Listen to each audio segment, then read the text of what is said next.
sure. So the people at the bottom have a lot of ideas about the people at the top of the pyramid, and they make up stories. Yeah. And it's a dangerous trap. It prevents you from climbing the pyramid. So everything I'm about right now, we can talk about. Everything I'm about right now is climbing the pyramid and throwing a ladder for my boys to climb up to. Realest podcast on the planet, JNP. The legend has returned. What's up, man? Corrie Elieff. Yeah. All the way from Vancouver. Yeah, what's up? Dude, so happy to have you back. Yeah, First man. time was crazy. First time was a bit intense. I watched it and I'm like, I was pretty riled up on that one. Is it ever weird like watching yourself back? Because sometimes for me, I'm just like, ugh. I'm full of myself, so I like it. I love watching myself, man. Can we tie into the shirt? Yeah, so we'll talk about that. I didn't bring the all the apparel for you, but I have it at your house. Yeah. Your parents' house. So yeah, I came up with an apparel line for our company. So the company I run is YESA. It's Young Entrepreneurs Sales Academy, YESA. Yes, sir. And Did you make that logo? yeah, It's a yeah. Fred, is that from your brain? Yeah, I worked with one of my designer friends on that. His name's good. Chris Neary. Shout out Chris Neary. He's the guy that came up with the animals for TELUS. He did the branding for Big Telco up in Canada. He's an awesome dude. So he actually came up with YESA. He's like, well, what do you want? I'm like, I just want a pyramid to be somewhere in it, to freak out people. Yo, Illuminati, right? And the A is just there's no dash in the A. Yeah, that's the pyramid, right? Okay, I got you. Right, I'm here for it. And then the three lines are the three different companies. Yes Acquisitions. So Yes Acquisitions, Yes Academy, Yes Apparel. Tell them there's levels to this. There's levels to this. There's levels to this. Yeah. That's crazy. So is this like the first? It's the first. So I wasn't gonna do apparel like I'll talk about this. When you build a company, you build the religion, then you build the empire, right? You build the religion, and then you build the empire. Okay. Yeah. So my buddy Stefan taught me that, and I'm like, yeah, that's a really good point. You build a culture first. You get everybody like totally into this culture, and you really burn that into people. And it's like, okay, what comes with a culture? Like slogans, sayings, apparel, credos, codes of honor, all this stuff, definitely. right? Mentalities about everything, not just that business. For sure. So there's like, you go in the group I was hanging out with earlier, they're like all hardcore Republican. So like you look at, all right, who are the types of people that we want to attract to our company? And you're a hardcore Republican, right? No, I'm because I believe in funded education, like in a big way. Okay. Right. Just not the crappy education system we have. And we as in Canada or the U.S. or both? Everywhere. Everywhere. Yeah. So we got Yes Academy, and this shirt says "Tax the rich, said the lazy." Tax the rich, said the lazy. Yeah, well, think about it, right? Like, but quick before we really dive into it, that pops. Yeah, that pops. I'm coming. My brain pops this stuff out. Like, okay. Pops it in the shower. It pops it out. I'm just saying, you're wearing that like looking for like a reaction kind of. Dude, I've gotten reactions already, sure. Especially in California. I believe it. Yeah, and Vancouver, both really socialist. You just don't care. Don't care. Yeah. I'm looking for the reaction. You designed the shirt looking for to the wake reaction, people up, to get people. I want to wake people up. Well, taxing the rich is punishing the people who are up stat. Mm-hmm. The people whose stats are up, who are doing the right things. You're punishing them. Right. Who are producing. That's what it is. You're punishing the people who produce, and then you're rewarding the people who don't. That's if I ran my company like that, my company would go out of business. Definitely. Right. So like I understand from building nearly an $8 million company. That's what we do this year. Mm-hmm. Things have cost. By the way, we got that deal. Since last time we talked, time we talked on this podcast, I was talking about negotiating a deal to basically absorb another company, and that went down well. And I'm partners with the guy now, and him and I will probably do stuff in the future. So everything worked out. And yeah, our business as of January 31, we'll be doing somewhere around like 750 to 800,000 a month. Revenue after expenses. No, that's revenue. Revenue. Yeah, I won't talk about my bottom line here, but it's pretty good. It's a good bottom line. It's a good bottom line. I love that. And if you're a business person, you know what constitutes a good bottom line. There's percentages. There's a range. Yeah. Dang, man, no, it's been great. It's cool too to just like, because I watched ours yesterday. Like I listened to ours, our first one. Yeah, dude, it's just crazy to see like Yeah. all that's happened in 6 months. Yeah. If that was that 6 months? Dude, I've done more this year. So I got sick again after that podcast. Yeah. So Corey was on, if you didn't watch the first one, he was on talking about how he had ulcerative colitis. And it actually turned out that it was actually severe Crohn's disease. So just because of how fast I lost weight and how quickly my body would shrink, like when your large intestine isn't working, which is ulcerative colitis, you have ulcers in your large intestine, you don't lose weight quite as fast. But if you have Crohn's disease, your body can waste away right away because your small intestine and your large intestine are inflamed. Right. So I got sick again in September and I ended up losing like 30 pounds again in September. I was down to 125. So And you're 5'9", 5'11", 5'10 and a half, 5'11. Yeah, it depends on the shoes. Yeah. Facts. 5'10 and a half. Facts. Yeah, I just never put the half in there, right? So, yeah, you got to round up. Yeah. You have to round up. Yeah, so anyway, it's been sick. Right. Like it's been a hard year though. It was a really hard year. I spent 9 months off. So do you think running a business contributes to like that kind of sickness, that like just the stress of it? No, man, because stress suppression causes sickness. Stress does not cause sickness. Suppression causes sickness. So if you have people who are messing with your head, right, pulling the rug out from underneath you, stabbing you in the back, right, you're making great progress, and then bam, you're like hitting walls and you can't explain why. There's people in your environment who are working against you or are messing with you, and that right? gets you sick, and that can make you sick, right? Because I mean, I know people who are uber healthy who get all the right because the nutrition piece is one part of it. Right. So there's like stages to this enlightenment, you know. In the beginning, I thought it's all nutrition. I even said that on the last call. It has 100% everything to do with food. No, it has probably 35% to do with food. And then the other probably 70% of it or 65% of it is the mind, right? And the spirit and your emotional health, right? Because some people eat really healthy and clean their whole lives and they get sick. Other people smoke cigarettes, drink beer, do whatever, and they go through the whole life and they're fine, right? So he's like, well, what causes that? You know? Well, there's stuff going on inside the environment of the body, which I did touch on in the last podcast, where you get sick. And why'd you get sick? Well, it's like, dude, I was angry for a real long time. So I walked around in anger for a real long time. And anger is high cortisol. High cortisol, your body doesn't produce stomach acid. You don't produce stomach acid, your food doesn't digest correctly. It doesn't digest correctly, goes into the intestinal tract, ferments, causes inflammation. Repeat that for years and years and years and years over and over. You get sick. Right. So there's a lot of causes to the illness. There was, I took Accutane, that stuff's poison. That kills gut bacteria, gut flora. Chemicals kill all the bacteria in your gut. Then you can't digest anything. I ate pure sugar from age 8 to like age like 15. Like, dude, like breakfast was like Eggos with syrup and Fruit Loops. Lunch was just like fruit roll-ups, fruit by the foot, Gushers. You remember those things? Dude, fruit by the foot. Fruit by the foot. You know, you turn it into your tongue. Yes. You know? Yeah, and just like eat it as it would come up. Oh my God. Yeah, I used to love it. All that stuff's junk. Yeah, you know? Poison. And I basically eat nothing but that kind of stuff. You throw your sandwich away at school, right? So there's just like years, like it all compounds. And part of getting over the illness was like making a list of how I did this to myself. That was huge for getting over the illness. Wait, that's like huge for the emotional aspect of getting over the illness, because you can't stop being emotional about being sick until you stop being a victim. Right. One of my shirts that we're coming out with it says victimhood is a virus. Right? So if you're a victim and you're sick and this happened to you, you're fucked. Pardon my language. If it happens to you, you're a victim. You can't do anything about it. You heard me on that phone call earlier today coaching that guy. That was amazing. Right? Like, if you're not responsible, then you can't prevent it from happening again. Right. So you have to be responsible. So we were talking about this a bit before, actually, and when Conspiracy was on, I asked him. Yeah. Conspiracy works with Corey, and he was on the podcast, and shout out to Conspiracy. I love that dude.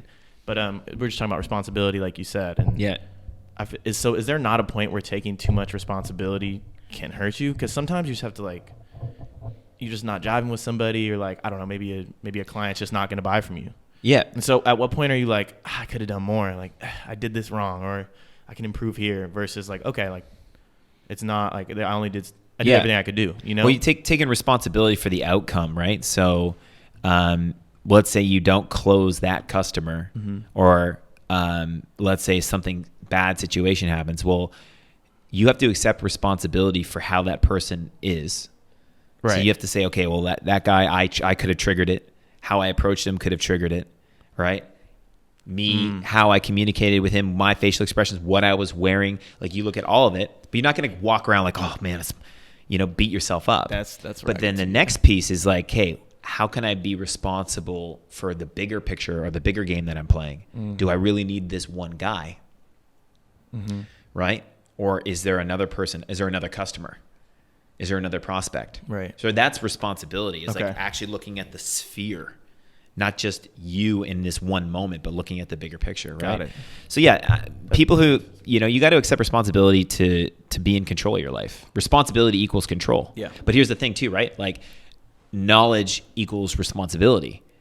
So let's say you're a customer and I'm a sales guy and I knock on your door and you say, I'm not interested. Right? Okay, so you're like, yeah, I'm not interested. Okay, great. Dude, I completely understand you're not interested. I expected that before I knocked on your door. Of course you're not interested. I'm a cold caller, right? Sir, when's the last time you were interested in somebody right off the hop? Oh, never? Dude, exactly. I'm the same way. Yeah. Now, sir, Johnny, other than the fact that you're not interested, is there anything that would keep you from giving me 30 seconds to tell you how I can improve your situation?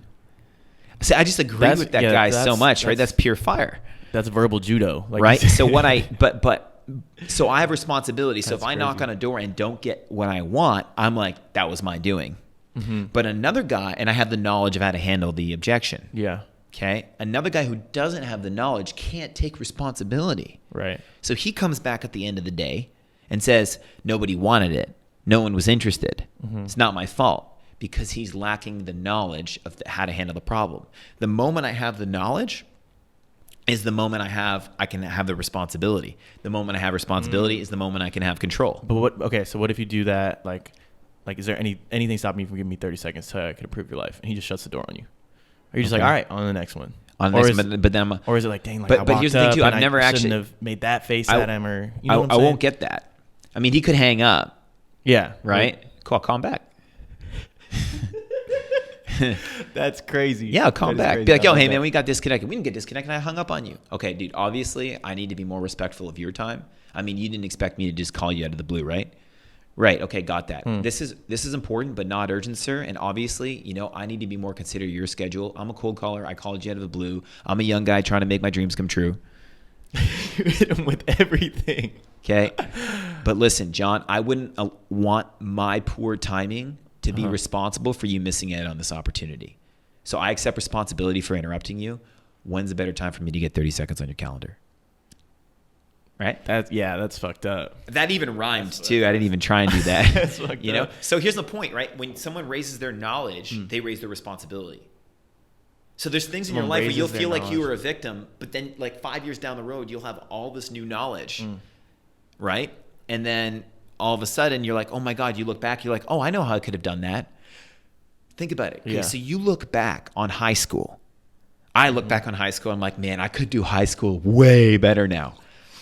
Right? But back then you were a victim. Yeah, for you sure. were like, that was the best you could do. But now you look back and you're like, I could have made all those outcomes way better. I do that exercise all the time. You know how high you get? You're like, all right, you get high on this idea of, if I went back in time, 5 years, 10 years, and I had to live through high school all over again, would I do it? Hell yeah, I would do it. Fuck yeah. Okay, what would I do? What changes would I make? Okay, do that now. So now imagine yourself 5 years in the future, looking back on today, how would you play the game? So I do this exercise all the time, and the answers I come up with are fucking genius. Because think about it, right? You look back on 10 years ago, you get all emotionally high. Oh man, like I would do this, I would do that. I would actually, I would join every sports team. Yeah. Right? I would take martial arts so no one messed with me. True. Right? So you come up with all these answers. You can do it now. So do it now. Be that person. Be like, okay, great. Well, I can, how would I do now? Right? I like to do this thing called thinking every once in a while. It's new for a lot of people. Right? They literally leave work, then they turn on their social media to think for them. Yeah. Or their television or their computer, and then they go and hang out with their friends. And then when they are thinking, it's on autopilot. Whereas when I'm thinking, it's like with a future in mind. Yeah. Right? I think with the future.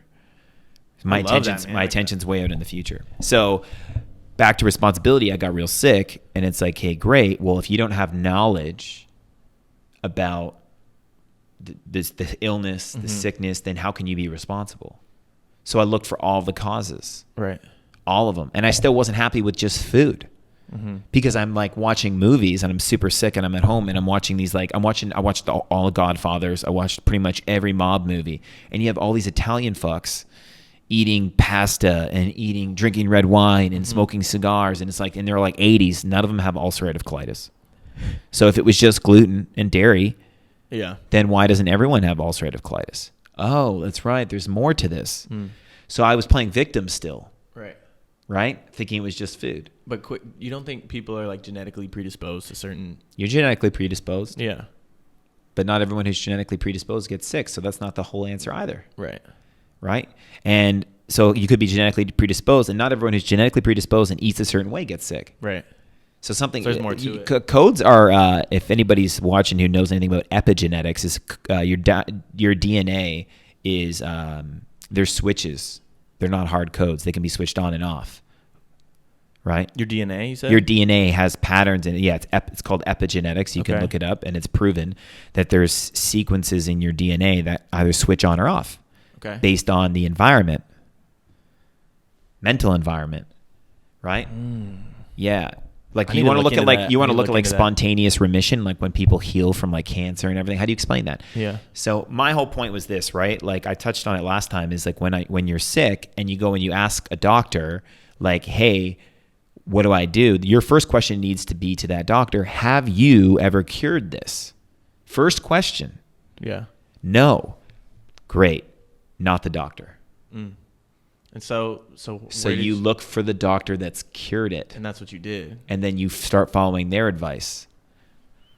Oh, that's a fucking hard one to understand. But people have been educated and brainwashed into apathy. Oh, it's not that simple. It's not that simple because you've been indoctrinated in this planet we live on. They don't really understand how deep the indoctrination goes, right?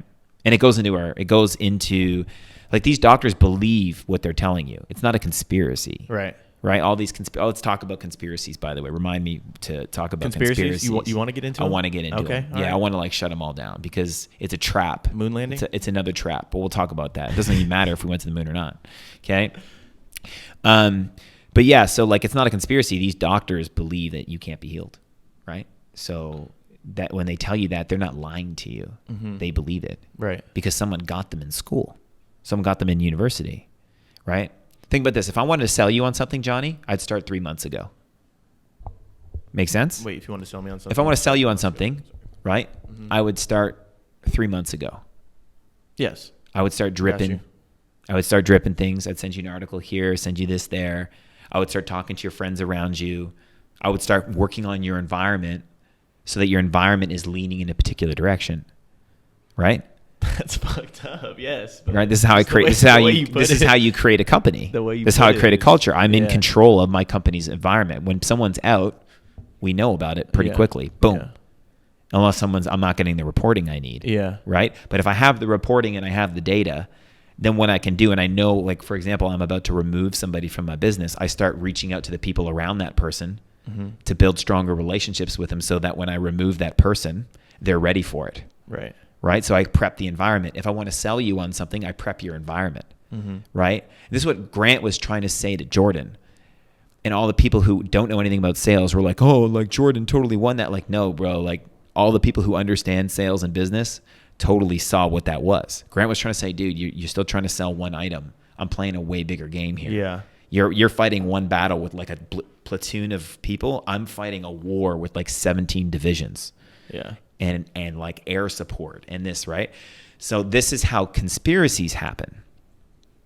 If I want to influence you today, I'd start 6 months ago. If I want to influence the community today to have beliefs about disease so they buy drugs, I'm not going to start by trying to tell them something. What I'm going to do is I'm going to get into the universities and educate the medical community in a certain way. But isn't that in itself a conspiracy?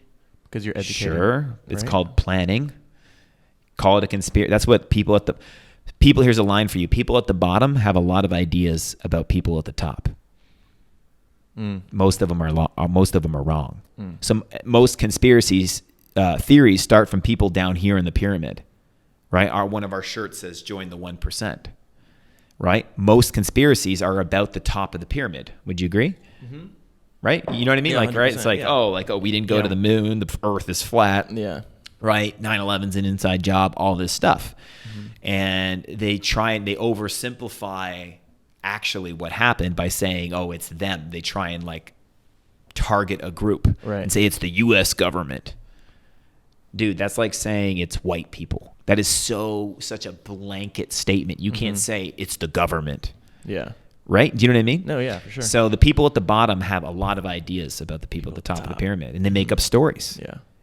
And it's a dangerous trap. It prevents you from climbing the pyramid.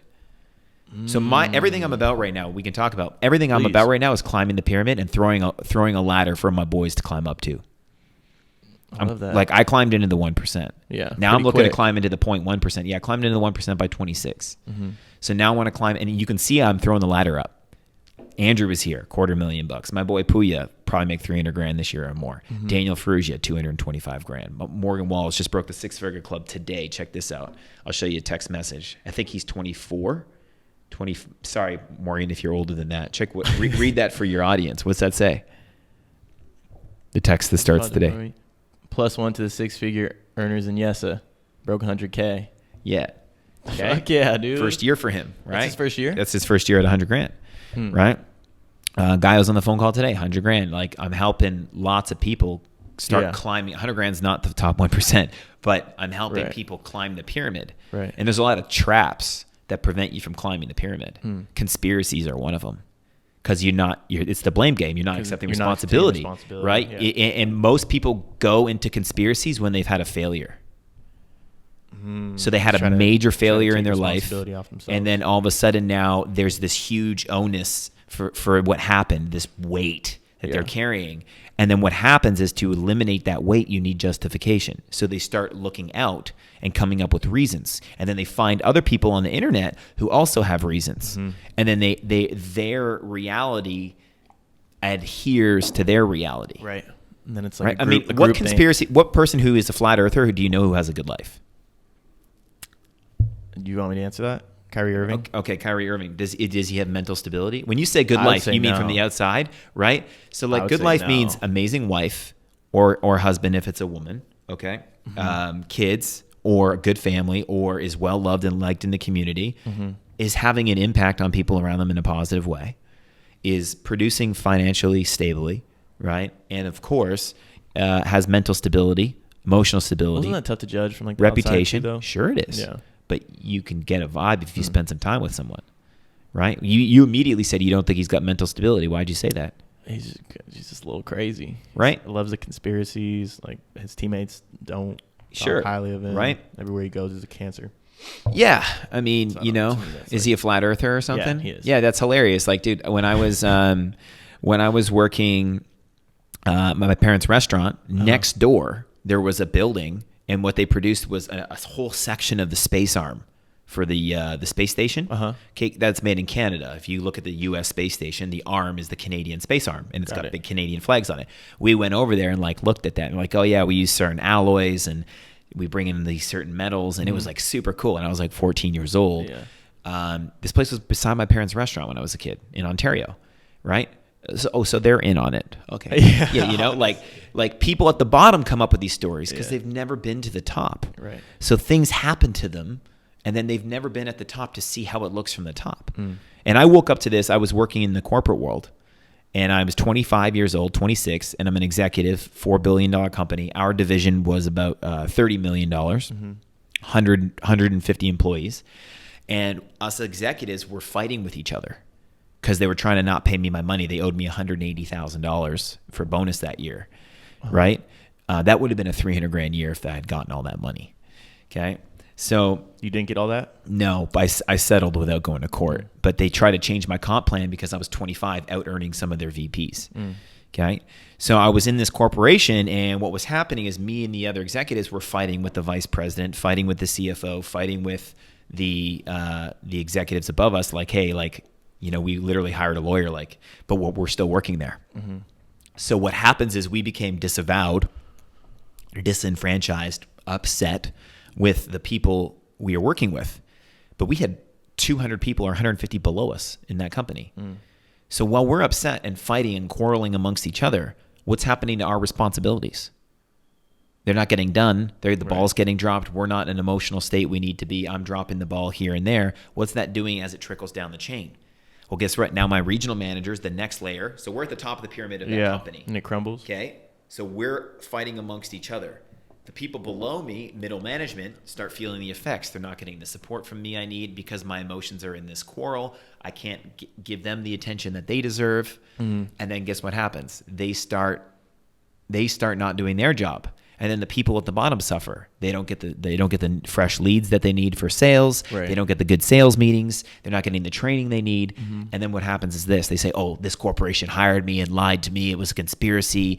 Corporations are evil. They're just trying to take advantage of us and make money off us. The conditions are terrible here. And they make up all these stories. Yeah. And look at those guys up there with their Cadillacs and Jaguars and nice suits, right? They're just trying to make money off the bottom. Meanwhile, they were being negatively affected because we didn't have our ethics in. Because we were fighting amongst each other. It wasn't a conspiracy to hurt the people at the bottom. Right. We just didn't have our shit together. And that's what's going on in society is the people at the top.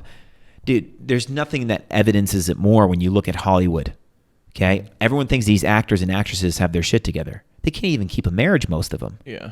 They're actors. They're emotional people. They fake stuff. Yeah. So people think the people at the top of the pyramid have it together, and they don't. So the people at the bottom, right? It's like, do you know what a scotoma is? It's a blind spot in your eye. Okay. So if you have a blind spot in your eye and it's the size of a pen tip, like just a little ballpoint pen tip. Okay. Well, or even my finger, watch this. I can't see your face right now. Is my finger the size of your face? No. But when it's this close, it could block the CN Tower. It could block the Sears Tower. It could block a big building. So you have these blind spots in management here. And then what happens is as it comes down the pyramid, that blind spot becomes huge and it affects a lot of people. Right. Okay. So when you look at that, look at what's going on in society. At the top, people are making decisions for themselves out of self-interest. And it's damaging people below them. Right? Okay, so the planet doesn't need us to fix the bottom of the pyramid. We need to fix the top of the pyramid. That's why if charities fixed anything, why is Africa still a friggin' disaster? Like as a continent for the most part. Not every country, I understand.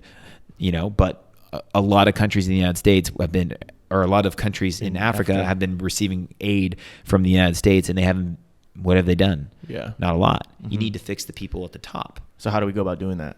You have to become it first. So that's what you don't get caught in conspiracies. You don't have time to read about how someone else is responsible for what's going out in society. What are you doing in your society? And it starts with your community. All these guys who are reading about conspiracies are like, oh, the government this. Are you even on your local board? Are you even a part of your board's municipality? The municipality of, do you call it that down here? Municipality? Yeah. Okay. Are you part of your chamber of commerce? Right? Are you supporting the local member of parliament in Canada or your local congressman? Are you even getting involved? No, because you're playing a little game and you're making up stories about how it doesn't matter. And that is what got sold to you. They gave you, that's why if conspiracies really were a thing, you wouldn't know about them because they want you to know about it. So you take no responsibility. So you don't do anything. And you stay in your home and you look after your grass and you cut your grass every week. And you take care of yourself. Okay. In your own, you understand? I think that's why these conspiracy guys. I just love how everything you say, no matter how polarizing it is, like you have like. I didn't read it in a book. Connect the dots. Yeah, I did. Like, on every your reasoning mind is so strong. Yeah, I didn't read it in a book though. That's the thing, right? It's like the other thing is how you communicate with reality can be influenced by another. So I'll give you an example. Okay, perfect. So how communication is everything. So I look at this cup of tea here. Let's say this tea was made by Nestle. Okay. Let's just say it was made by Nestle. Okay. And I watched some big conspiracy about Nestle and how they're evil and they want to take all the water. Right? Oh, it's an evil corporation. Have you ever noticed that every corporation is evil when you go online? Who writes all this shit? Quick question though, Monsanto. I knew you were. Sure. I'm not saying there's not evil companies, but just hear me out. Okay. So now I watch a video about Nestle. Now I see Nestle on my teacup. I think conspiracy. I think evil. Then I see Coca-Cola, evil. Then I see Microsoft, evil. Then I see Apple, the mark of the beast. Okay, right? So I see all this stuff, and now I'm looking at my reality with someone else's lens. Okay. No, I agree with that. But how do you go about clearing those like biases that you picked up from? Well, how I do it, where. Johnny knows how I do it. No, you want to talk about it? Yeah, and I don't want to talk about it. But I can talk to you about the fundamentals of what it is. So it's like, one, you need to destimulate. You need to stop feeding yourself all that stuff.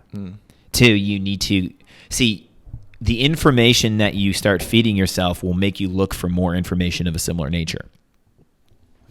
Right? So if I feed myself conspiracy like information, I look for confirmation. I'm looking for confirmation. Bias, yeah. Every human being is programmed to be right. That's the crazy. That's why somebody who will make a wrong decision will continue to make a wrong decision. Right? In the beginning, you are programmed to be right. You're programmed to be right first.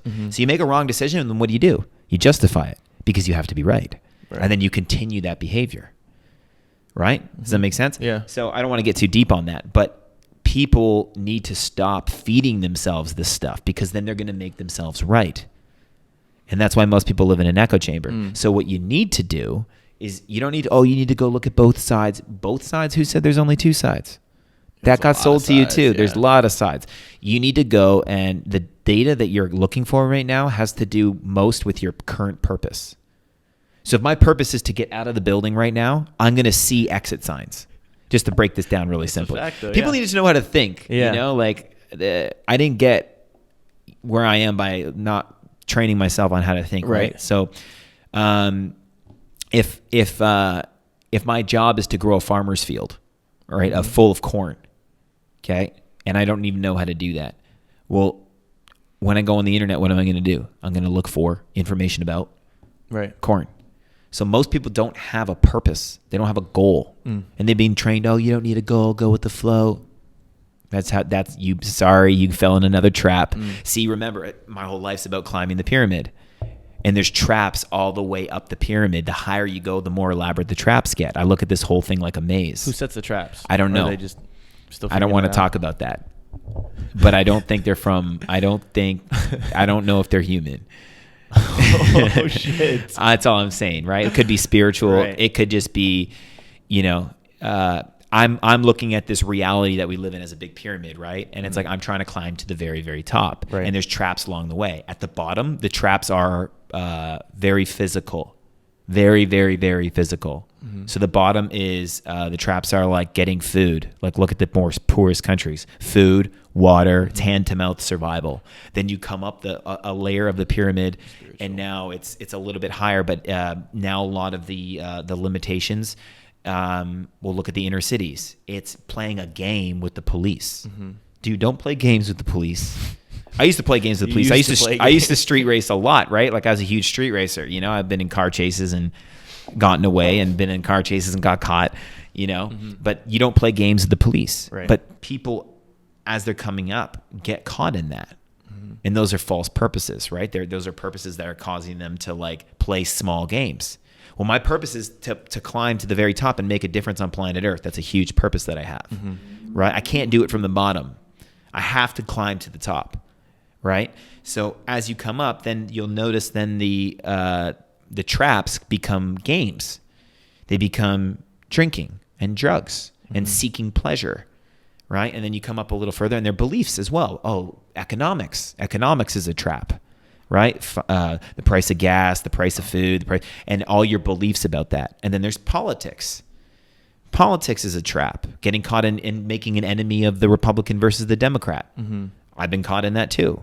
Yeah. Right? Like you making others wrong, which is your programming because you have to be right. So these are all traps, right? Drugs are a trap. Gambling's a trap. Even too much sports is a trap. Like a little bit of sports is fine. It's entertaining. It gives you release. It inspires you. But these people that, definitely. My name is John. I do fantasy football. I got a man cave. I'm sorry, but back in my day, my man cave was my house, not a room in the basement. What happened to you? That you've now you have your man cave as your a little bedroom downstairs with a sofa and a bunch of banners and everything and a big TV. Like that's a game the guy's stuck in, right? You get it, right? Yeah. Owning a home. Grant's talking about this all the time. I want to own a house. So, quick question though, just off that. Where do you learn this? Is this just like from your mind? Just or is this look. like it's not from my mind. See, Grant? that's the thing. Don't look. Don't think. Look. Thinking is for planning only. It's for like reflection and learning and then planning. But when you can see this, you just gotta look. What is going on? Yeah. Don't look through other people's lenses. Just look on what's going on planet Earth. This is not a planet of equals. Yeah. Anyone who tells you that is what's that Vince Lombardi quote? Yeah, Vince Lombardi quote is there's nothing more unequal than the equal treatment of unequals. Say that again. There's nothing more unequal about the equal treatment of unequals. That's deep. Right? That's a fact though. Right? So like the top of this is not even fair. Like, look, dude, you see skyscrapers. Someone engineered that. That's fucked up. That guy's not an equal with the guy who digs the ditch. Yeah. Like they both deserve respect. They both have their rights and freedoms. I'm a huge believer in the Constitution, right? And the Charter of Rights and Freedoms, if you're in Canada, it's not as good, but it's still there. Right? I'm a believer that they both need to be treated with respect and treated equally under the eyes of the law. But those two individuals in the game of life are not equals. Right. One is Michael Jordan, and the other one is a guy you never heard of who didn't even make the NBA. Yeah. Right? So it's not a planet of equals. And then it's like, okay, great. So it's like what differentiates the people at the top from the people at the bottom? And that's what you have to get obsessed with programming yourself with and then climb to the top. And you think everyone has like... Everyone can climb higher than where they are. No, not everyone has equal opportunity. Yeah, I don't think so. I'm not like one of those self-help people. Like everyone has equal opportunity. But don't you think? Like I do see why that's an admirable thing to strive for, though. Everybody can get out of the trap. That's the thing. They can't. Not everyone's gifted with the same amount of spirit. Definitely not. Yeah. Right. Not everyone's endowed with the same amount of skill. No. Right. Not everyone's endowed with the same amount of learned ability. Right. Like IQ. Not everyone's endowed with the same amount of spiritual energy. Some people are just magic, man. They just make things happen. Yeah. I got some of that. Right. I get lucky a lot. Yeah. Right. Make your own luck though. You know, I make luck, but it's easier for me than it is for some people. Right. So not everyone's endowed in the same way, but everyone could be way better than they're doing. So if my idea is to climb the pyramid, if that's my purpose, is to get into the top 0.1% and revolutionize education. If that's my purpose. That's your purpose. Right? I have to become someone who is the picture of a revolutionized education. Yeah. So if that's my purpose, then that's what I look for. And that's what I see. Right? And I can start to see the traps that are going to stop me from doing that. And I'm going to start to see the things that will help me do that. So how did you come to because I feel like that's what a lot of people struggle with, including myself sometimes. Yeah. Like, I want to have a purpose, but like where, how do Just pick one. Don't overthink it. So how did you just pick one? How did you come to that? I picked one of I want to have a Cadillac CTS-V and I want to have a nice place. I want to have a hot girl. Good. Start there. I'm saying the big picture of I want to revolutionize education. It came over time because then I started working and I started getting data. I'm like, okay, great. Now I got the car. This literally happened. I got the car. I got the place. I got the girl. And then I'm like, I'm miserable. This is not it. What's a bigger game I can play? What am I really looking to do? What bugs me? Just look around the planet. What bugs you? Fix it. How would you fix it? Come up with a plan. Okay, good. How much power do I need to accumulate to make that change? Get to work. Yeah, a lot. Just look at planet Earth. If you need a purpose, just look at something that's broken that needs to be fixed. But you need to look at it from a perspective of, okay, great, I want to fix poverty. Okay, great. What's creating poverty? Not what are the effects of poverty. Stop trying to cure effects. If you have a cut on your arm and you put a Band-Aid on it, great. But then all of a sudden you have another cut, and then you have another cut, and then you have another cut, and you have another cut. Okay, who's cutting you? Yeah. What is the cause of poverty? Yeah. It's not left versus right. It's not the Republicans and the Democrats. It's not Trump. It's not Hillary. It's not any of that. It's the human being creating that reality for themselves. So who trained the human being? Right? So look at the cause point. So that's how I get inspired. But for you, got it. Dude, you got to lock onto something and then not let go. Yeah. Well, and then when you get there, you'll be higher. Yeah. It's easier to make a decision from a mountain when you can see than when you're in a valley and you can't see anything. Definitely. That's kind of like, it does kind of tie in though, because I don't know, I just wasn't like happy with my work or anything. So then I started this because like, I just want to see what's out there, you know, like, yeah, I just would love talking to people. And then like I meet, like I could have you on, have Conspiracy on, then have Danny Cole on, who's like a sales guy too. Yeah. And like, is that the guy you're working for? No. So, but I'll get to that. Okay. Danny, he's just like, he runs a coal imports and exports, okay. And he's a Don for sure. But you have to tell me about, dude, we haven't even talked, man. No, we really you dropped that on me like a week ago. Yeah. You know? But anyways, I don't know, dude, something about just like making those cold calls and like, yeah, it's just like, I'm so drawn to doing that, you know, like, I don't know why. Because you want to fail a little bit. Yeah, I do. You want to get punched in the face because you're a fighter. I do want to get hit. Yeah. But then you want to know how to correct it, right? Exactly. Yeah. Because there's so much just hearing you say that little spiel about like how can I get 30 seconds, like whatever. Yeah. That, like, dude, I could write so scripts. Fucking cool. Like, yeah. Oh. Yeah. So like just I see that and then I start to like, oh, this is here. And then my friend's working at like a real estate brokerage firm, and then he's like, we get lunch every Sunday, and he starts telling me what he does, and I'm like, this sounds fucking sick. Yeah. And then so over time, I'm kind of like, I'd love to get in there. And like, you got to run in at it. And then so like I designed my life. Here's the thing: you got to pick your friends around your goals. Yeah. Most people pick their goals around their friends. You got to pick your friends around your goals. I love that. Okay. And that's hard for people to get. Yeah. Like, what are you saying? You got to remember where you came from. I don't remember where I came from, but I don't mean you can't take them with you, man. Yeah. Like Steve Harvey said, when a rocket is launching off of the base, it's got 4 fuel canisters on it, right? You have to watch this. Go on YouTube, type in Steve Harvey cut the dead weight. The rocket's launching, okay? And then immediately, as soon as the rocket moves like 50 feet, it barely looks like it's even off the ground. What happens to 2 fuel canisters? Drop. They fall off. Those 2 fuel canisters were literally only there to give that rocket enough fuel to get 50 feet off the ground, because that's the hardest part of getting the rocket off the ground. And then it flies up, and it goes up, let's say, 10,000 feet, which is not that high, right? It's like a commercial airliner flies at triple that, right? So it gets to 10,000 feet, and another fuel canister falls off. 10,000 feet. Okay, so now there's only 1 fuel canister, and plus the jet's own fuel system as well. And then it gets way, way, way up, and they're like, all right, we're getting ready here for the the last fuel canister to separate. 3, 2, 1, separation. Right? Dude, those rocket canisters are your friends. Yeah. But dude, not all of them can make it. You see, but some of them. Let's get clear on what's the definition of a friend. Okay, let's do that. Because that's see how there's community. See how I saw that. Yeah. So I saw in you a contention with something I said, but I recognized immediately it was because this one word friend. The definition. But I wanted you to see that. The definition we have. Sure. Oh, I know. Okay. I might have picked it up anyway. Okay. But the definition of friend is different for us. Yeah. Maybe. Or for your audience. I would think right? So definition of a friend for me is somebody who advances my development. Okay. Minimizes my losses. Protects me from harm. Okay. And acknowledges, my strengths and validates my strengths and wins. Did you just come up with that on the spot, or is that something that like you like put on a flashcard? And no, I kind of thought of it, that, yeah. But like it's a few of those for sure. And then I just kind of, as I was saying it, I'm like, oh, there's one more. So, but yeah, like it's pretty much the same thing, right? A friend protects you from danger, from losses. Right. Minimizes losses, accelerates your development. Value add. Period. That's the definition of a friend. If he unknowingly, because he has low knowledge and low responsibility, is doing me harm by feeding me bad ideas, then I'm sorry, he ain't going to make, at some point, he's not going to make the cut. If he's feeding me ideas about the way the world works, and it's like, bro, like no disrespect, but you're in the same boat.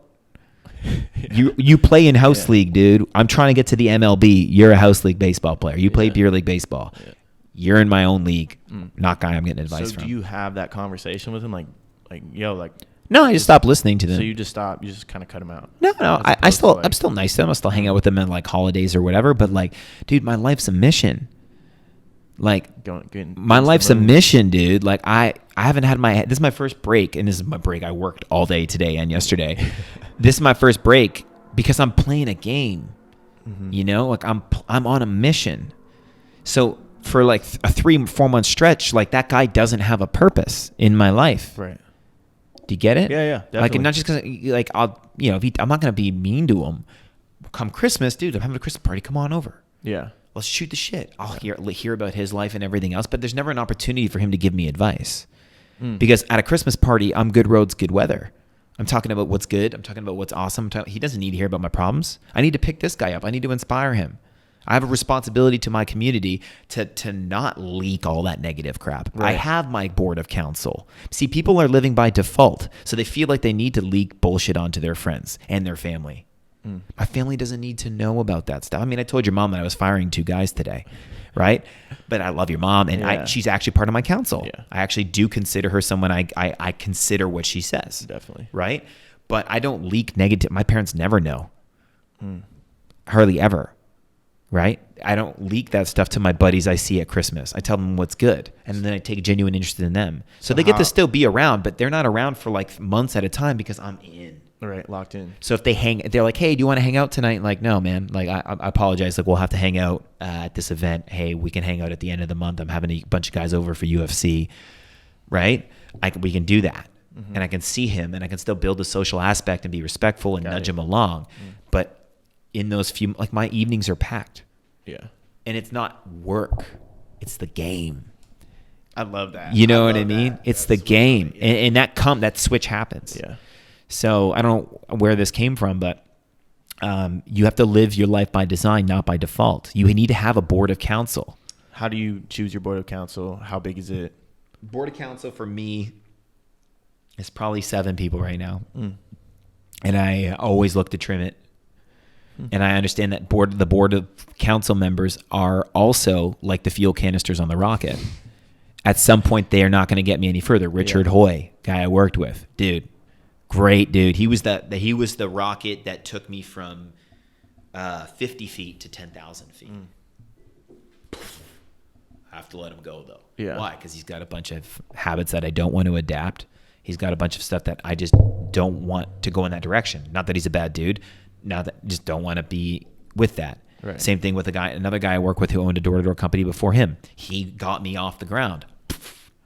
Right? He's going his own path. That doesn't mean he's a bad dude, so but we're just going in different directions. Yeah. Right? That's okay. I think that's the thing I struggle with the rocket example. Yeah. It's like the rocket just falls, or the fuel. They don't fall back to earth. Sure they do, but dude, not every metaphor is not perfect. Right? I can't come up with perfect metaphor. Okay? You know? So, yeah, you just kind of like your board members, you have one for every area of your life. So, like, if you looked at Henry Ford in early 1900s, dude, the dude's a boss. Don. He's a total Don. Is that it? Don? Yeah, like a Don. Like, yeah. Okay.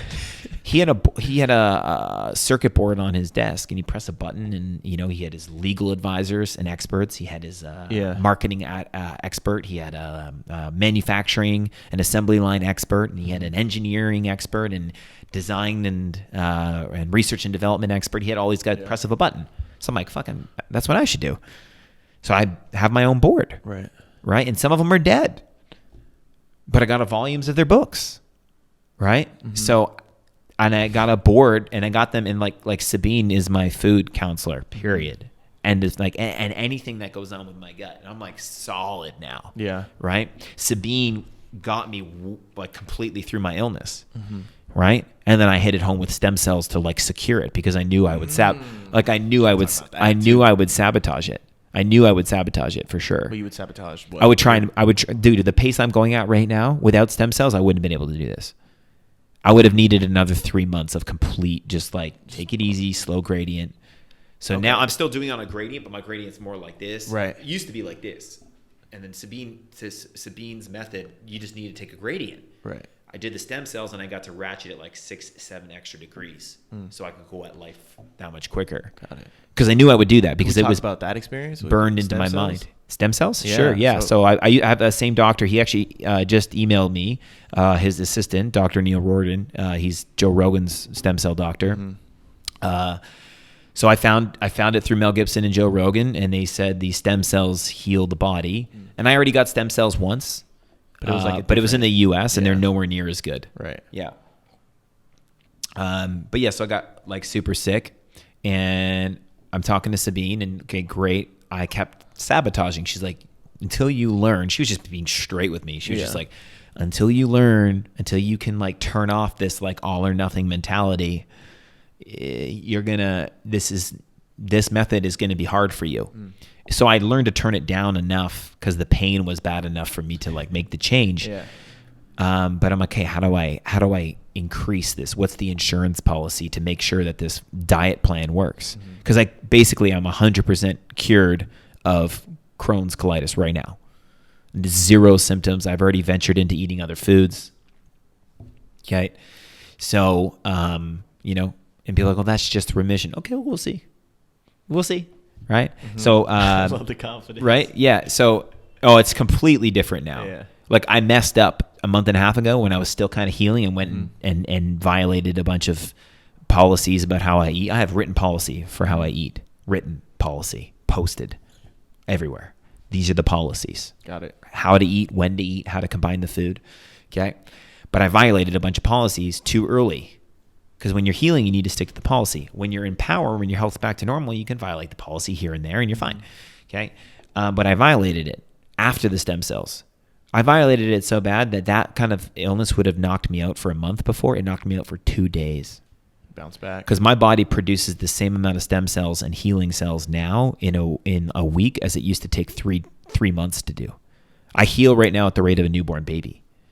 Isn't that crazy? That's the quote of the year. Yeah. No, literally, I have from the stem cells? 120 million stem cells. I got 30 grand of stem cells running through my veins right now. So I went to Panama. Yeah, and I applied online. They sent me a pre-approval saying, yeah, you have an autoimmune disease. These stem cells literally regulate the immune system. They accelerate healing. They do all this stuff. And I looked into it, and it's like, hey, great. They do exactly what these, for regulating the immune system, what these drugs, these chemo drugs are trying to do, but without all the negative side effects. There's no chemicals in them, and they're from human cells. So I looked it up, found umbilical cord cells, healthy births, screened for infectious disease. They take the cells out of the umbilical cord, they multiply them in a lab, they isolate the strong ones, they multiply those, and then they inject you with those. So last time I got 8 million cells in Texas, but they're not isolated. So you're only getting, so the cells that I got are isolated for the strongest cells. So you can't do that in the U.S. You can't do that in the U.S. So there's something called a golden cell, which is basically a cell that divides and heals and exhibits certain healing properties like 100x of the other cells. So what I got injected with the first time was 8 million regular stem cells, okay, umbilical cord stem cells. This time I got injected with 120 million golden cells. So the golden cells themselves are about 100x stronger than the regular cells. So this was like millions of times better. And then literally within a month, I was in complete remission. Within 2 months, I'm like, I'll probably beat you in a lot of fitness competitions already. There's no shot. We could do it. We should go climb some stairs. I can't lift. I haven't lifted weight yet, but I can do cardio. Climb stairs. Let's do it. Sprint. Let's do it. Yeah. I'll run you to the ground. Yeah. Oh, you know what happened the other night outside the restaurant? When I won our grappling match? Yeah, you were out of it. I had you on the fence. Dude. Anyways. Dude. So your research for the stem cells, like, do you dive into a bunch I dove of research? I dove in. I read as much stuff as I could. I found testimonials on other websites. I looked for people who had done it. And one guy, dude, there's like colitis forums online. You want to talk about the desire to be right? Yeah. Look at forums. People post things to justify how they're right. There's a forum for people with colitis. And they go on and they talk about what drugs they're on and this and that. And this guy comes on. I was on the forum, and he said, just got back from Panama, was like the title, Panama Stem Cells. And he's like, hey guys, I've had ulcerative colitis. I've tried Remicade. I've tried in vitro. I've tried steroids. I've tried whatever steroid I was on. I took a steroid for a while. It was called prednisone. I've tried 5-ASA, like all these drugs. Nothing's been working. I took antibiotics, this, that. I was only able to stay in remission for a while. I saw the stem cell therapy down in Panama, and I just got stem cells 2 months ago, and I'm on no drugs. I have no bleeding. I'm completely in remission. One post. And guess what all the answers were to him? By shitting on him? Shitting on him. Really? Yeah. Like, oh, like that's a scam. Oh, there's no proof. It's not FDA approved. And why? Because all these people are right about how their disease is incurable. Yeah. So they made a decision. They made a decision to cut their colon out. So they have to make themselves right for that decision. And they can't see. But all I saw was the guy made one more post. Did it, yeah. This guy made that post, and then he made one more. And this was in 2016, 15. Never made another post on that website. Which means what? He's fine. Yeah. Like you wouldn't keep making, that was his, I went through his, it's like search all history. posts. Yeah. Those were his last 2 posts. And he had a huge history on that website. You don't keep going back to a colitis Crohn's website when you're healed. Cured, yeah. So I'm like, that's enough for me. Like I already looked at all the scientific. Now I found out that testimonial and I saw how everyone reacted to it. Yeah. And I was like, oh, okay, interesting. And they're like, oh, it's a ripoff. Like, and what really are they saying? They're saying I don't have enough money to make that a reality, so I have to justify why it's wrong. That's. Oh, it's a ripoff. Why is it a nail on the head, ripoff? yeah. Because you can't afford to throw $30,000 away. Yeah.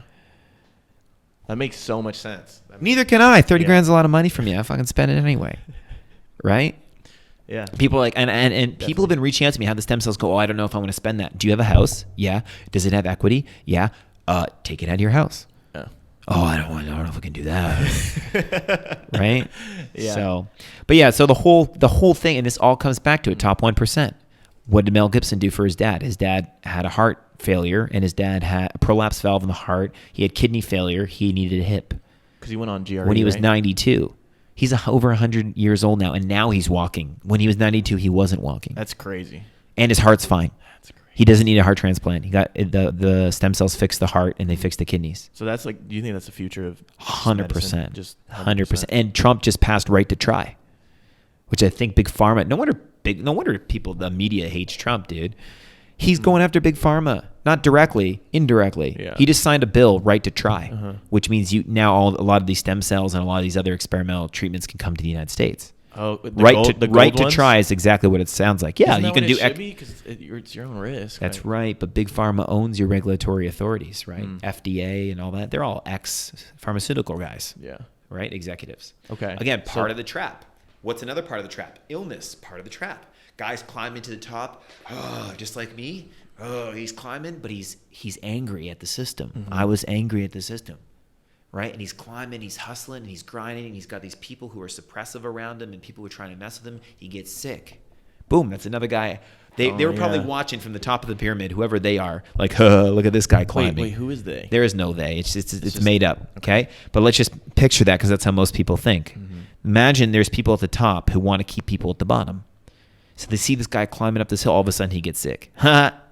He's screwed. Oh, shit. No, he's not screwed. Oh, look, he figured it out. Oh, he's still coming. That's me, dude. I'm coming. Just gives you more confidence. I'm coming, time, bro. huh? Yeah. Like, you survived that. Now you're dude, like, I cried my eyes out one day when I realized I was through it. Something clicked. And I'm like, nothing could stop me. Yeah, because that's even more so. You were like that before, but now. Yeah. Now it's like, that was like worst case scenario. Yeah. Literally. It's all about, again, so you need to find a purpose. You have an obligation. If you're aware right now of more potential in your life, you have an obligation to fulfill that. Because you're going to pull up people around you. That's what's going on this planet. People need to be pulled up, not pulled down. Right. Tax the rich? You fucking kidding me? Who used all these people, the 1%. Who designed your phone? The 1%. Who designed your laptop? Your 1%. Who do you watch on TV? The 1%. Yeah. Who donates the most money to charity? The 1%. Who built hospitals? The 1%. Okay, so you want to punish these people by taking 80% of their money. Yeah. Okay. No, that's a great idea. That's a great idea. I'm with you. There, I'm looking for ways to move my business to the U.S. right now. Swear to God. Dude, money is flooding out of Canada because we have a weak leader who knows nothing about management. He's got no business experience. He was a fucking drama teacher. He was a drama teacher, and he got suspended for having strange relationships. And that news article was going to run in the Globe and Mail, and it got pulled right before the election. See, Canada's system is still rigged. Left, right, don't matter. Conservative Party, the guy just Andrew Scheer. If you couldn't beat Trudeau in our last election, you're an idiot. The guy did everything to lose. He got pictures of him wearing blackface. He got found guilty of obstruction of justice. He got found guilty of being involved in a cover-up of bribing of foreign governments. He fired his general, whatever that is, attorney general or whatever it is, for basically investigating him. Like, he's broken every rule possible. He said he drinks water out of plastic paper water boxes to save the environment. Like, he's a fucking tool bag, and you still couldn't beat him. Canada's system is still rigged. Yeah. You guys have a revolution going on right now. It's fucking great. With Trump, you think? Yeah, I love it. Damn. I love it, dude. He just doesn't care. He doesn't. And the more the media attacks him, the more I'm like, that guy's killing it. Yeah. I was actually talking. And I'm removed. I'm just like, yeah. You know. I mean, it's just like, I was talking to somebody yesterday. I understand your desire to stay neutral, John. It's okay. Don't give me that. No. I'm not trying to bait you into saying anything. No, I mean, I'm definitely more on your side than.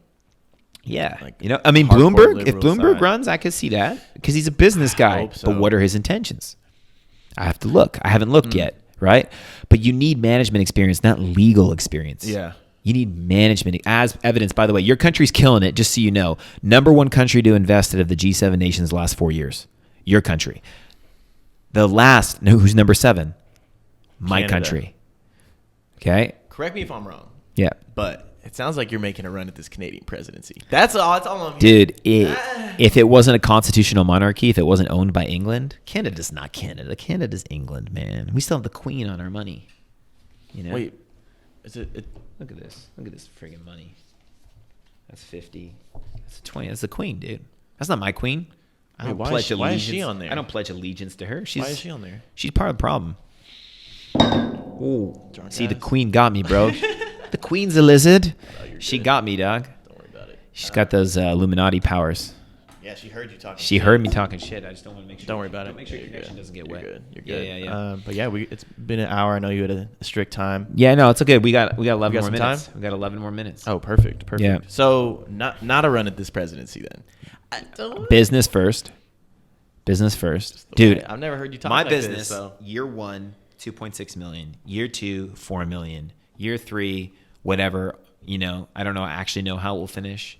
But between year 3, year 4, $8 million, like somewhere around $700,000 a month. Okay, that kind of money allows me. Now I've done nothing with my social media. This video will get a lot of views a year from now. I like this because what's gonna happen is I'm gonna pour all my. So you haven't poured any money, not a dollar into social yet. None, 0. I only have 1,700 followers. They're all real, and they'll all buy shit off me. You know, that's interesting. I posted one post about these shirts, one post on a story, not even on my wall, and I sold 35 shirts. Engagement, not at $10 too, at $35 plus tax. You know, and I don't even have just from a picture, just from a story too. Yeah, right. Yeah, that's crazy. So, that's not bragging, but I'm just saying, like, I haven't spent any money on anything yet, but I have an arsenal of content. I've spent all year with a videographer. I have my whole life filmed. I got me picking up my new truck. I got me racing my car. I got me coaching my people. I got me flying around. So you're gearing up. I got me getting stem cells. I got video content. I've got an arsenal of video content. I got an entire website coming out. I got 3 Forbes articles coming out. I got everything ready for war. I've been studying war lately too. I've been studying World War II a lot. Right? No, I haven't done that yet. I'm going to study the art of war, just not yet. Great book. But Eisenhower, you know, Montgomery, Patton, right? Like, you know, it's funny. Patton said that he has recollection of past lives where he was military leaders in previous wars. Did you know that? I did not The know most that. feared leader in the last 2 centuries Patton. was Patton. For sure. So not an insane person. Okay, you have to be pretty grounded to fucking become the most prolific general of all time. Said that he had memories of past lives and leading armies in the past.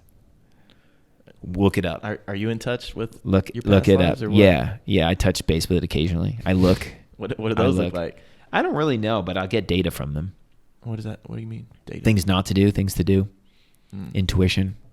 You just got to look. But I mean, I'm crazy, right? You know. That is great. But you said you're gearing up for war. I am gearing up. up Down that rabbit hole if you I'm want. gearing up for war. Happy to go there. I'm gearing up for war. I'm about to hit, and what I'm War doing. with who? War with what? Just mediocrity. I'm gearing up, and I had to clean myself up. That's why I got rid of my social media for the last month and a half. I was like deleted Instagram, and I have no addictions right now. Zero. Mm-hmm. No food addictions, no drug addictions, no social media addictions, zero addictions. None. It's fucking cool. I feel like that's like a very healthy place to be. You can even ask my girl. I literally have zero addictions. Nothing. There's nothing that I'm compelled to do. I do everything from intention, and it took me a long time to get here. Yeah, that's like a really tough. It's ego side. My ego is like, I've got a persona which looks like ego, but ego is not real. Ego is circuits in the mind that can be erased. Okay, but ego really is compulsions. I'm compelled to do this thing. I'm not even addicted to speeding anymore. Your dad was busting my balls again. He's like, hey, make sure you don't speed. I'm like, dude, I'm 30 years old, bro. I don't speed. Are you 30 now? 29. Right? When I was up speed in my but did we do that out of choice, or did I do that out of like, were we just driving somewhere and all of a sudden some weird compulsion come over me where I had to drive like an idiot? No, that was out of choice. Exactly. We came home with the truck.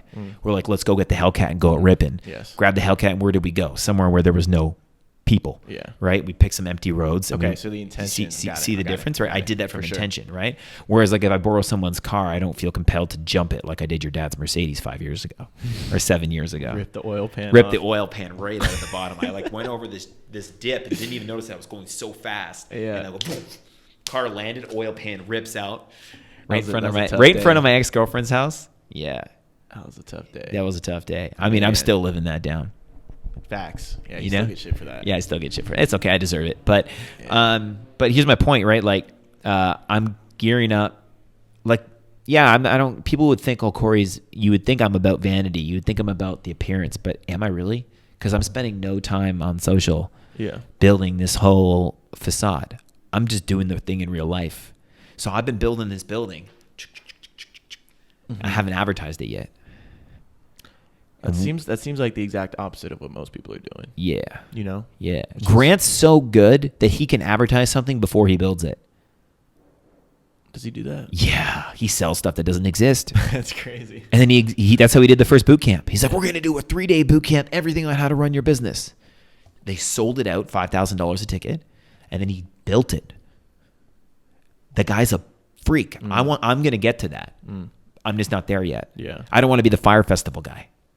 Yeah, that was tough. I don't want to have that fear. I'm like, I don't want to like sell this big story and then have nothing behind it when everybody comes to work for me, because my advertising and everything is going to be recruitment. I'm looking for enrollment in my school, the YESA Academy. I'm looking to enroll young people in the program that I use to build me, so that young people who got spit out by the schooling system, whether they're a high school grad, not a high school grad, a college grad or not a college grad, or a university grad or not a university grad, but they know, okay, great, there's stuff I don't know yet, I need to learn, can plug into my system, work for a year in residential sales, right, direct to consumer, right, work in a year on the phones, work in a year as management, work in business to business, and get educated through a curriculum that I designed with my board, and take them from being a $40,000 a year earner to a $250,000 a year earner over a 5-year period, and contribute to the economy at the same time. Phenomenal. And wake up their community and educate them on food and health and having influence, and not getting sucked into the flat earth nonsense, and not getting, that's just a trap, right? Like not getting, like, you don't put your energy There's there. a list of traps. Here's another trap. Forex. Do you guys do Forex? Bro, I do Forex trading. Forex trading? No? Bitcoin. Oh, yeah. Okay? For sure. I do Bitcoin. Like, dude, I do internet marketing. I work from home and I make $1,500 a day, and I get to be on this beach. Dude, trap. I see all that. Anything that's out exchange, where you're getting something for nothing, we still have 7 minutes. Okay? Everything that is out exchange, where you're trying to get something for nothing, is a trap. Even downloading movies for free nonstop. I was doing that for a while. Yeah. Right? Like downloading movies instead of paying for them. I'm like, wait a minute. A business put this movie together. Right? Producers, employees, crew members, cameramen, directors, actors, put this movie together. Yeah. Okay? And I'm going to download it for free because I have the internet. I have the right to. What do you mean I have the right to? Yeah. I have a right to steal your to rent. Like, why would I spend it took $60 million $60 million to make this film. I get to experience it for $4.99 on my pay-per-view. That's usually what they cost, like $4.99, $5.99 for HD. I mean, who gets the $4.99 one anyway, right?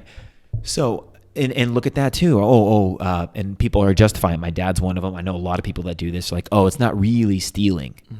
I had a friend who worked for me. His name was Ken, and he used to say, well, it's not really stealing. And he's from Saskatchewan. He had this weird Canadian accent. Sounds like South Park or something. Yeah.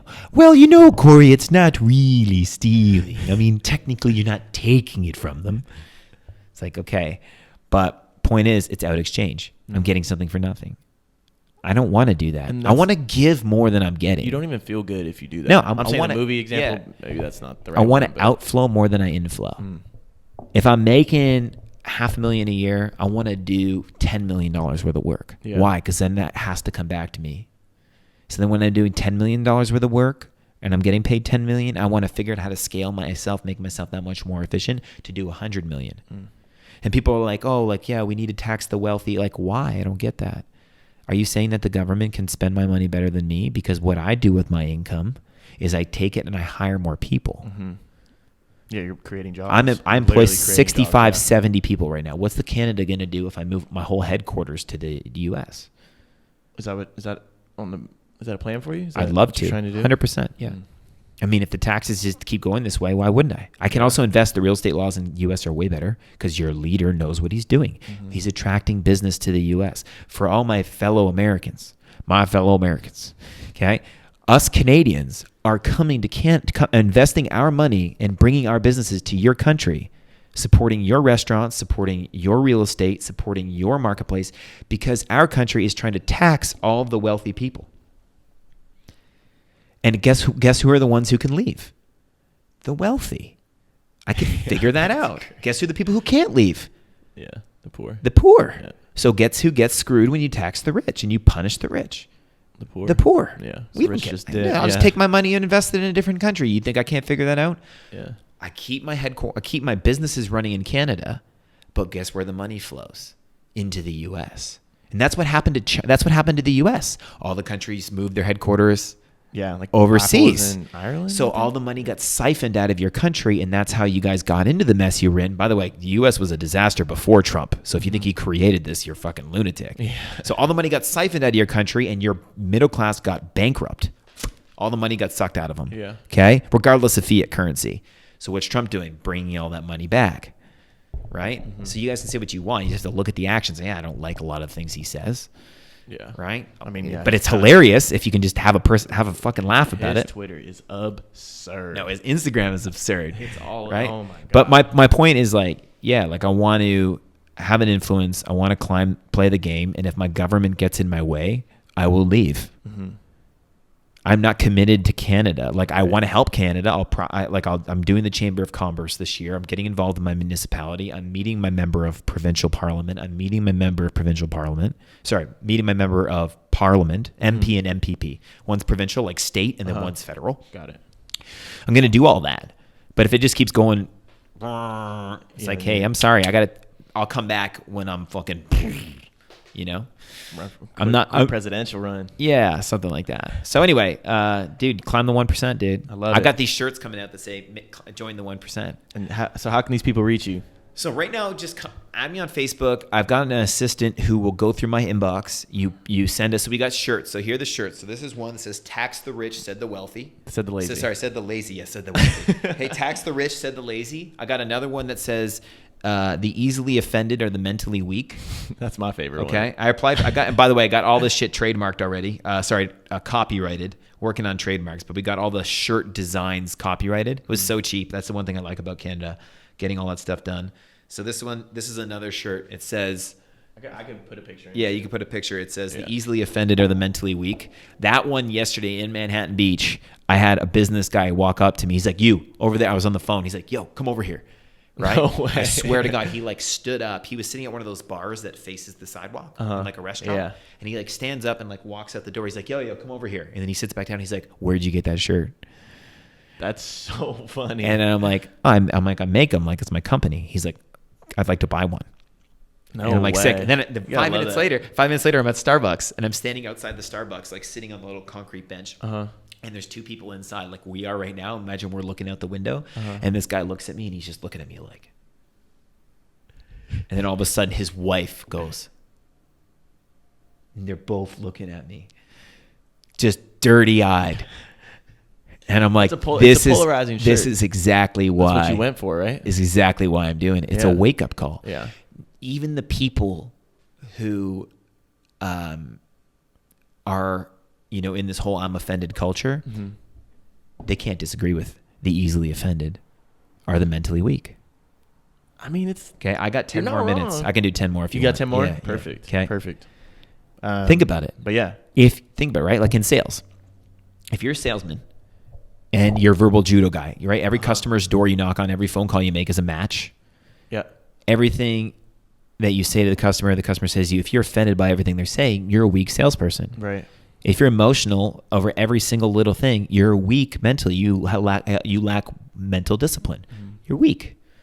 So all these people who are easily offended, you don't adjust the performers you don't bring the performers down to average. You bring average up to the performers. Right. This is how you run a company, right? So I'm not going to build my company around a culture of not offending people. We shouldn't build society around that. What we need to do is bring those people who are easily offended up to a point where they're confident with themselves. They're assured with themselves. They're so stable and happy with who they are that they don't need other people to adjust their behavior. Because if they're asking others to adjust their behavior, they're not being responsible. Right. They're not being caused. They're being a victim. Victimhood is a virus. Another shirt. Yes Academy. Right? Yes Apparel. Yes Apparel. Excuse my bad. Yes Acquisitions. We acquire yeses for companies. Right? 8 million yeses last year, or $8 million worth of yeses last year. Right? Yes Acquisitions. The acquisition of Yes. Yeah. We have Yes Apparel, which is literally the apparel for line. YESA. Then we have Yes Academy, which is we teach young people how to get to Yes. That's the schooling system that we put the kids through. Right? Or not even kids. I mean, fuck him. I got a guy, his name's Elias, total stud. I love the dude. He's like 50. Yeah. He ran multi-million-dollar businesses overseas. He works with us right now. He's like, dude, this is an amazing culture. I just made him a manager. Damn, he's 50? He's 50. Oh, wow. Dude's, I love it. He's a stud. So it's not all young. It says young, but like young at heart, right? Yeah. Like if you got a willingness to learn, you're young at heart. I love that. It's something that you told me a long time ago. Yeah. With just the who do you listen to? Yeah. And you should listen to people who have been where you are.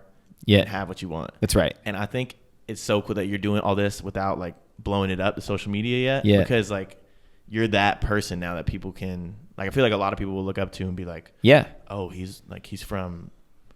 He doesn't come from money, like, and he has all this, and he's 29. Yeah, like, fuck yeah, I want to go through his academy. Yeah, I'm looking to see if I can outpace Grant. Is that? I want to outpace Grant. Why not? He's a great rabbit. Yeah. For the racetrack, when all the dogs chase the rabbit, the electronic rabbit. That's Grant for me. So is that your biggest mentor? Would you say? No, but Grant's a huge mentor of mine. Who is your biggest? That'd be a certain individual. He's dead though. He's dead. Yeah. Okay. Yeah. Grant's your biggest living mentor. Yeah. Grant's my biggest living mentor. Yeah, probably. Yeah. Apply most of what he does on a business perspective. I mean, I don't love everything he does, but who am I to criticize? Yeah. He's got a great wife. I love his wife. His wife's awesome. By the way, that dude's legit. When I was super sick, he FaceTimed me 3 times. Yeah. His wife FaceTimed me. They sent me a huge gift package. They checked in on me to see how I was doing. Like, I know that guy's legit. His wife, Megan, talks to Elena more than I talk to Grant, right? Like, they've been there. When I was good enough to fly down there, the first time I was still sick, she fucking threw me the keys to her Rolls. She says, take it for a spin. And then when I took her for a spin, she's like, floor it. I'm like, okay. So like good people, right? But I'm like, yeah, does he do everything on social media the way I would do it? No, but do I have 2.6 million followers? Legit followers, not bots? No. Do I have 10 million on Facebook? No. Who does? He does. Yeah. Do I have 1.8 or 2 million subscribers on YouTube? No. So like, who am I to criticize him? He does more for his church than I do for mine. Right? He donates more money for anti-drug causes than I do. He speaks at more schools than I do. He does more podcasts than I do. He has a better university than I have. He has more employees. His employees make more money than my employees do for the most part. So who am I to criticize someone doing more than I am? Damn. right? So like I'm humble in that way. I'm arrogant around average people. Sure, I don't want them to infect me. Yo. I meant that, but yeah, it sounds bad, but it's true.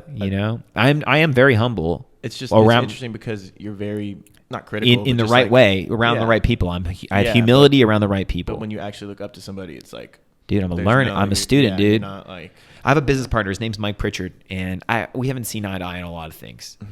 And we almost went through like a hostile situation when our companies were like in a split. Yeah. And now we've decided, okay, great. He's like, okay, you know what? You guys buy this company from me. I will stay on as an advisor. I'll finance some stuff here and there, and we can even do another project together. That's what I'm hoping. And we had a situation this week that I didn't handle well. Like our reps got some complaints, and we had to remove a couple of them. And I was too close to the trees. I had blind spots with my own personal liking for somebody. And he came in and he's like, Corey, I need to handle this. Right? And I'm like, and I'm the guy for all the reps. Yeah. He's like, Corey, I need to handle this. He's like, I will handle it. We'll come out of this clean. We'll have this done by the end of the weekend. Is today Sunday? Today's Saturday. Saturday. Okay. This was on Thursday then. And like, I've had a long 2 days. Yeah. Okay. And he's like, yeah. And I stepped aside and I watched how he handled it. He investigated every aspect. He got everyone's story. He was super objective. How he explained everything. Everything was succinct. I learned from him. Got it. And the dude's like 33, multi-millionaire, like super successful, right? Great wife or fiance, well respected. Definitely. I learned from him. So, he's not where I want to be. I want to be further than he is. Yeah. I want to beat him. Yeah. Like he's like 30, he's like 5 years older than me. He's like my older brother. Yeah. Like I want to be further ahead than he is at his age, but I still learn from him right now, Not on everything, but I'll watch. If I can clearly see, like today, I clearly saw this guy's got a whole base covered in business better than I do. I'm like, dude, we're on the same team. Yeah. You take that base, bro. Totally fine. And he sees that I have a base covered better than him. Yeah. Right. It's like a mutual respect you can be there. I have a persona. Yeah. You can be arrogant. It's totally fine. You'll piss off average people. Those people aren't really going to have your back anyway. But at the same time, there is a time where humility is important, and you won't learn without humility. You can't. I study every night. I do 30 hours a week of study right now. So that was a commitment that I made after I got sick. When I came back, I was going to study as much as I worked. So right now I've only been working 35 hours a week, and I've been studying 35 hours a week. Yeah. Like studying what kind of like courses? Gotcha. Yeah, business courses. Yeah. I study LRH material. So it's Hubbard College of Administration. It's all written by L. Ron Hubbard. It's business training, and it's monstrous stuff. And it's like cheat codes. It's like literally, here are the axioms and fundamentals of human behavior. Here are the axioms and fundamentals of business organization. Study the basics and axioms, and you'll be able to see things for yourself. You won't have to read people's opinions about things. If you study these basics and fundamentals, you can then understand how things are going. But how does he come up with just I don't fucking know. But all I know is my success speaks for itself, and I've been studying that stuff for the last 6 years. Yeah. And so does Grants, and so does a lot of people you don't even know about. Yeah. There's a whole group of them. People have no clue how big the club is, but it's a big club. And it's just a society just the same as the Freemasons or, a lot of these groups, brotherhoods and all this kinds of stuff, where it's literally a pay-to-play system of how to reach the top and how to reach more enlightenment and reach more understanding, right? So that's my number one mentor, by the way, is Hubbard, right? So I study all that stuff. Got it. But I'm crazy, right? So it's all good, Crazy, but somehow playing this game better than most people. Do you get a lot of criticism for that? I don't share it. You don't share it? Yeah. I just don't need it. Right. Everyone, the comments go crazy, and it's like, that's why you're writing on my that's why you're commenting on my video. You just watched me for an hour and a half. Everything made sense up until now. Yeah. People literally say that. Like I watched them on Grant's thing, Grant Cardone. Yeah. Someone just texted me the other day, actually. Yeah. I was really a fan of him until I found that out. Well, okay, cool. Well, then you're kind of an idiot. Someone literally just texted me that, and I was like, I'm well aware. Because you don't actually, have you ever read a book?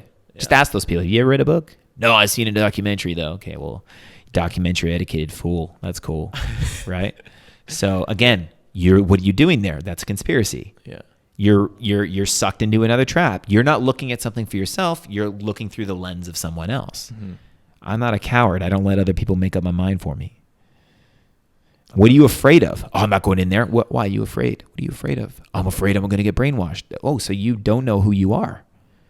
You're afraid that someone else is going to influence your mindset and you're going to lose yourself because you don't really know yourself. Think about that. I won't read that book because I don't want to get sucked into something. Oh, so you're afraid that you're not in control. Right? I don't want to walk down that street because I'm afraid I might get mugged. Okay, so you don't know how to fight and you don't have a gun and you don't have a vest. Mm. So you know what I'm saying? It's cowardice. For sure. It's cowardice. I just love so do you think you will promote that at some point when you or just kind of promote myself, man? Yeah. If you don't have to do that. I did. I had a lot of baggage. I had a drug addiction. Mm-hmm. I had criminal tendencies. Mm. I had an antagonism towards the police. Gone. I respect the police. What my brother and I are doing right now is putting together a program. Think about fuck the police. Think about all these people with all these mentalities that are like, fuck the police, this, that. It's like, dude, have you even tried being at cause over the police? I said police on purpose like that. Have you even tried being at cause over the police? Have you gone to your local station and done something nice for them? Yeah. Or are you just blaming them? Because they do the hardest job, right? They deal with the scum of society. They deal with the criminals. They deal with people dying. They deal with, your worst nightmare, they deal with. Yeah. My worst nightmare, I got carried out of my condo on a stretcher because my electrolytes were so low because I was shitting blood for weeks straight and I hopped on an airplane and almost died. So those paramedics came and picked me 120-pound Corrie off of a bed. Yeah. That was my worst day. That's their everyday. Yeah, paramedics. But same thing with the police, right? That's their everyday. Your life on the line. So you have these mentalities. Look at the games. It's the trap. Are you playing games with the police? And look at the music. The music promotes that game. It's all a big construct, right? Let's fight the police. No, you're not being at cause over the police. You're literally being told that they're the enemy. Dude, my brother and I are putting together negotiation books for the police. There's a book called Never Split the Difference, and there's a book from Grant. There's another book from. There's never a book from Grant Cardone called Sell or Be Sold. Mm-hmm. We're putting together a whole book package, and bringing it to the police officers in our community. Then we're probably going to do a volunteering event for them. Do you think when I get pulled over, the next time I'm doing something stupid in my car, and the cop's like, "Oh, Corey," do you think that he's going to try and inflict some authoritarian law on me, like suspend my, impound my car, which is technically illegal? You can't impound someone's car until they've been found guilty, but people don't know that. Okay. Damn. Do you think he's going to do that? No. He's like, Corey, what are you doing? Here's a ticket, you dumbass. Yeah. Don't mess around. But I have a relationship with the dude. Mm. Oh, that's because you're white. No, it isn't because I'm white. Yeah, being white makes the first minute easier. Okay? But that's not your main intention. I totally acknowledge. No, I'm not doing that. But you see how I'm at cause? Mm-hmm. I'm not being at effect of the police and the laws and everything else. Right. I'm influencing the community to spread my influence. But do you think the music does that? I don't think they do that on purpose. It's just their experience. Have you listened to any Kesha song? We're gonna die young. Have you listened to any of this stuff? The Katy Perry music? Like NWA, they were. Yeah, no. But that's for no fucking reason. Why do you just go out and I don't know.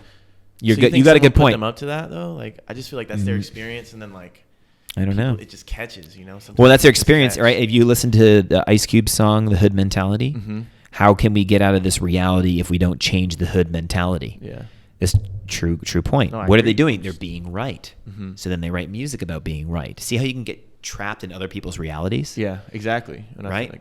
So that's what people are saying. So they're now trapped in a reality about what I study and what I practice. Mm-hmm. Right? They're trapped in someone else's reality rather than just looking for themselves because they're afraid. Yeah. I'm not afraid. Dude, if I go in and you are not afraid. I made this joke with my friends. I'm like, I went into the church and I'm like, yo, if it's weird, I'll tell you. When it gets weird. Because I've seen all the documentaries. I read all that shit. Yeah. Okay? And still went in. I'm like, all right, okay, got it. Yeah, aliens, sure. Okay, there's going to be a bunch of weird shit. They're going to try and brainwash me. Got it, 100%. Went in, I'm like, I want to take this course. They're like, okay, done. Did the course, income went up. I'm like, okay, I'm going to do another course. Okay, boom. Okay, I'm going to do this life improvement program where you ask me questions about my baggage. Oh, they're going to blackmail you with that stuff, with all your baggage. Okay. Then I left. Okay, and then they said, oh, they will never let you leave. And I was making good money. I was like $160,000 a year earner. I was like 24. I'm like, you know what? I'm taking a break for this for a year. No one stopped me. No one blackmailed me. I left. Came back a year later. I'm like, all right, what else you got? Did another course. Oh, I still have urges to do drugs. I quit drugs, been off drugs for 4 years. I still get urges. Oh, we got the sauna program. Do the sweat program. You sweat out all the residues of the drugs. Okay, did it. Oh, wow. My cravings went away. Okay, what next? That's how I went about it. And I told my friends are like, yo, what's going on with you, dude? You're making more money. You're like way more calm. You're way more positive. You're like killing it. Like, how can we, your public speaking's getting so much better. You're articulate, you're eloquent, you're climbing the ladder. Like, you're not the same guy we knew. I'm like, yeah, this is what I'm doing. Like, oh, that's kind of weird. I'm like, okay, how about I'll run ahead, and if it gets weird, I'll be like, yo, turn back. Yeah. It gets weird, right? So that's what we did. Yeah.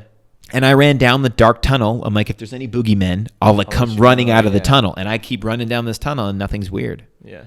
And I haven't found any of it, and I'm pretty high up. I've done a lot of stuff. Yeah. Yeah. And that's why I respect you so much for doing that. And I've just seen what it's done for you. Yeah. I knew, 20, and I still have my own beliefs. 22-year-old, like, it's Corrie not, and, oh yeah, you knew that guy. Like, I knew that guy, and I've seen how far you've come from that. And it's like, how can I talk how can I say anything, Yeah. So I totally respect you for that. And like, clearly it's dude, done a lot for you. Just my advice to everybody, if there are people listening, and I'm sure this is going to get a lot of viewership again in the next couple years. Yeah. Once we pour money into social, is make up your own mind. Mm-hmm. Oh, I saw this documentary. Oh, it's this. Okay, that's fine. He doesn't even know he's brainwashed. Are you sure? Or are you brainwashed? Because I'm pretty sure your cult, the middle class cult, says we're not supposed to read those books. Think about it. The middle class is a cult. I'm on an airplane one time. I'm reading this business book by L. Ron Hubbard. And it's a business book on how to manage your statistics. It's a fucking business book. Fucking amazing. All my guys use it. And by the way, all my guys, like, most of them are in the six-figure club, and they're under the age of 25. Okay? Most of them, a lot of them make a couple $100,000 a year. So we use this book on how to manage your stats, how to manage your behaviors.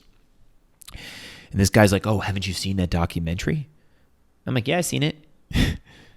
Oh, like, and he couldn't have it, right? He couldn't have that. Yeah. I'm still reading it, and I'm like, he's like, oh, there's a lot of controversy. I'm like, yeah, I know. Yeah. I'm like, there's a lot of controversy around natural health too. I do that, right? Mm-hmm. It's like, imagine that you're in a cult. You see someone reading this book, and you're like, we're not supposed to read those books. And I'm in the cult. You're afraid to read a book because your cult told you not to read it. Who's in the cult, bro? Your cult says there are no answers. Your cult says depression is incurable. By the way, you knew I suffered from cyclical depression from age 21 after I got over the drugs until age 26. Yeah. Right? Had a Cadillac, blah, blah, blah, depressed. Yeah. Okay? Cured my depression. Your cult says cancer and disease is completely incurable. Your cult says that you're limited to your income. Your cult says that you can't change your reality. Your cult. So what my cult says, is that I'm in power of my life. I make up my own decision. Yeah. What's true for me is true for me, and I'm in control, and I can make up my own mind. Who's in the cult? That's deep. You know what I'm saying? Yeah. No. It's just the way you look at it. Yeah, and it's not an identity for me. You know that. I don't like be like, this is my religion. I'm like, no, this is what I study. I study everything though. You know, I study a lot of shit. I know. Right? No, I know. And it's just, I don't know. It's crazy to have that like fresh perspective. Like, cause you see it the exact opposite. Yeah. How most people see it. Yeah. That's why I'm winning. Which is why you're, where you're at. Yeah. So does Kobe, dude. When Kobe got to the NBA, all the other basketball players stopped working as hard as they did. Right? It was that Lewis Howes interview. He's like, man, all these basketball. He's like, so how did you separate yourself? He's like, well, pretty much I was in line with everybody else when I started at the NBA. Like, I was better. But everybody else kind of stopped working as hard the moment they had the paycheck handled. The moment they had their parents' pensions plans or their parents' retirements handled. Yeah. The moment they had the contract. Their behavior changed. He's like, well, I'm just not going to change my behavior. I'm going to continue to obsess and practice just as hard. Mm-hmm. So his mentality is different than all the other basketball players. See, there's levels to the game. Yeah. No, it's... Right? And I feel like this is a little tangent, but growing up, watching him is like really kind of shaped like why I have a strong work ethic, like, cause just to see him do what he does every night. And then like they had a championship parade and he worked out the morning of the parade. And I'm like, that's crazy. Yeah. Like, no, literally not one day off. Like, you know, we'll talk more about it. I got to roll. Definitely. Yeah. Thanks for coming, dude. That was fire. Yeah, man. Second time, round 2. Dude, next time we'll talk about the traps up that I noticed in the pyramid. We could do like, all the way to I feel like we could do a clean 4 or 5 hours with this, you know? Corrie Elieff. See you guys. Buy a shirt. Corrie Elieff at Instagram. Yes Apparel. Website's not even up yet. Pre-orders. Inbox me your height, your weight, your email address, your phone number. My assistant will reach out and we'll get you on the pre-order list. And all of our shirts are made in Canada. Canadian fabric, Canadian printing, Canadian design. We do not support China. Okay, we don't support communist regimes that suppress their people. Okay, and then pollute the environment and pollute the oceans. We're about local business, so support Canada because our economy sucks. You gotta love this guy. See you guys. Have a good one, y'all. Thank you all. Good night. Be good to each other. Have a nice ride home. We'll see you at the coffee shop tomorrow.